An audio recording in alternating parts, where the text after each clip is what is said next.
Kenapa apabila Dajjal ini keluar, Nabi sebut dalam hadis, kata Rasulullah, tidak ada ujian, tidak ada fitnah yang lebih besar daripada fitnah Dajjal.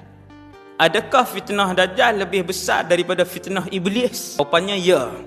Fitnah Dajjal lebih besar dari fitnah Iblis, lebih besar daripada fitnah syaitan, lebih besar daripada fitnah pangkat dan harta, lebih besar daripada fitnah dunia ini. Apa yang dia buat?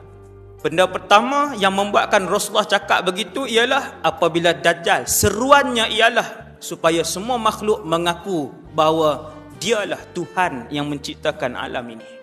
Tambah pula yang keduanya, bila dia suruh orang mengaku dia Tuhan, Iblis pun tak pernah baik-baik kat kita beritahu kata aku Tuhan. Iblis tak pernah mengaku. Tiba-tiba Dajjal ni siang malam dia berjumpa dengan manusia, dia suruh manusia mengaku dia Tuhan. Yang kedua pula, Dajjal ini dia tidak datang melalui bisikan seperti Iblis dan syaitan. Iblis dia main bisik, dia main wah-wah, dia hati sebagainya. Dajjal dia jumpa macam ni, berdepan, dan kemudian dia paksa untuk kita mengaku.